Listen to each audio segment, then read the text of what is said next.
रामचरितमानस की जय हो, श्री हरि की जय हो। नौमी भौम बार मधुमासा, अबधपुरी यह चरित प्रकाशा। जेहि दिन राम जन्म श्रुति गावही, तीरथ सकल तहाँ चलिया वही। चैत मास की नवमी तिथि मंगलवार को श्री अयोध्या जी में यह चरित प्रकाशित हुआ।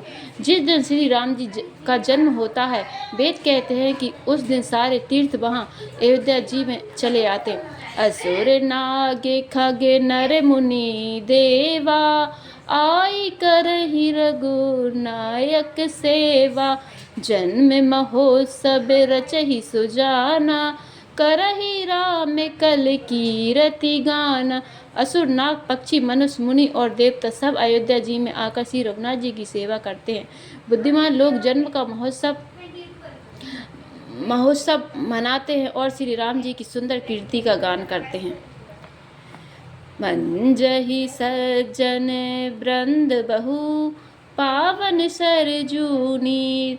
जपहि राम धरि ध्यान उर, सुंदर श्याम शरीर। लखन सिया राम चंद्र शंकर, ओम जय जय सिया राम श्री सीताराम। जय पवन पर हनुमान हरि की जय।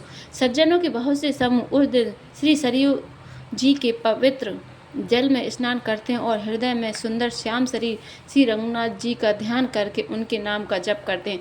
दरस परस मंजन अरूपाना, हरई पाप कह वेद पुराना। नदी पुनीत अमित महिमाति, कही न सकई शारदा विमल मती।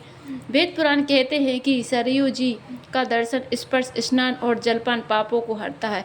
यह नदी बड़ी ही पवित्र है, इसकी महिमा अनंत है, जिसे विमल बुद्धि वाली सरस्वती जी भी नहीं कह सकती। राम धाम दापुरी सुहावनी, लोक समस्त विदित अति पावनी। चार खान जग जीव अपारा, अबध तजे तनु नहीं संसारा। यह शोभायमान अयोध्यापुरी श्री रामचंद्र जी के परम धाम की देने वाली है। सब लोकों में प्रसिद्ध है और अत्यंत पवित्र। जगत में चार खाने के अनंत जीव हैं। इनमें से जो कुछ भी अयोध्या जी में शरीर छोड़ते हैं, वे फिर संसार में नहीं आते। जन्म मृत्यु के चक्कर से छूटकर भगवान के परम धाम में निवास करते हैं। सब विधि पुरी मनोहर जानी, सकल सिद्धि प्रद मंगल खानी। विमल कथा कर कीन आरंभा, सुनत न साही काम मदरंभा। इस अयोध्यापुरी को सब प्रकार से मनोहर, सब सिद्धियों की देने वाली और कल्याण की खान समझकर मैंने इस निर्मल कथा का आरंभ किया, जिसके सुनने से काम, मद और दम नष्ट हो जाते। रामचरित मानस ही नामा, सुनत सिरवन पायऊ विश्रामा। मन करी विषय अनल बन जरई, होई सुखी जो एहि सर परई। इसका नाम रामचरितमानस है, जिसके कानों से सुनते ही शांति मिलती है। मन रूपी हाथी विषय रूपी दावानल में जल रहा है, वह यदि इस रामचरितमानस रूपी सरोवर में आ पड़े तो सुखी हो जाए। रामचरितमानस मुनि भावन, बिरचऊ शंभु सुहावन पावन। त्रिविध दोष दुख दारिद्र दावन, कलिक चाल कुल कलुष नशावन। यह रामचरितमानस मुनियों का प्रिय है। इस सुहावने और पवित्र मानस की शिवजी ने रचना की है। यह तीनों प्रकार के दोषों, दुखों और दरिद्रता की तथा कलयुग की कुचालों और सब पापों का नाश करने वाला है।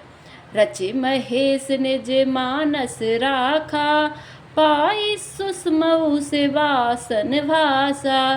ताते रामचरित मानस वर, धर्यो नाम ही हरि हर सिहर। श्री महादेव जी ने इसको रचकर अपने मन में रखा था और सुअवसर पाकर पार्वती जी से कहा। इसी से शिव जी ने इसको अपने हृदय में देखकर और प्रसन्न होकर इसका सुंदर रामचरित मानस नाम रखा। कहु कथा सोई सुखद सुहाई, सादर सुनऊ सुजन मन लाई। मैं उसी सुख देने वाली स्वामी राम कथा को कहता हूँ। हे सज्जनों, आदर पूर्वक मन लगाकर इसे सुनिए। जस मानस जेहि विधि, भयउ जग प्रचार जेहि हेतु। अब सोई कहु प्रसंग, अब सुमिरी उमा बरस केतु। लखन श्री रामचंद्र शंकर हरि ओम। जय जय सिया राम, श्री सीताराम। जय पवन को हनुमान हरि की जय हो। यह रामचरित मानस जैसा है, जिस प्रकार बना है और जिस हेतु जगत में इसका प्रचार हुआ है, अब वही सब कथा मैं श्री उमा महेश्वर का स्मरण करके कहता हूँ। शंभु प्रसाद सुमति ये हुलसी, रामचरित मानस कवि तुलसी। करई मनोहर मति अनुहारी, सुजन सुचित सुनि लेहु सुधारी। श्री शिव जी की कृपा से उसके हृदय में सुंदर बुद्धि का विकास हुआ, जिससे यह तुलसीदास श्री रामचरित मानस का कवि हुआ। अपनी बुद्धि के अनुसार तो वह इसे मनोहर ही बनाता है, किंतु फिर भी हे सज्जनों, सुंदर चित्त से सुनकर इसे आप सुधार लीजिए। रामचरित मानस की जय हो। श्री हरि की जय हो।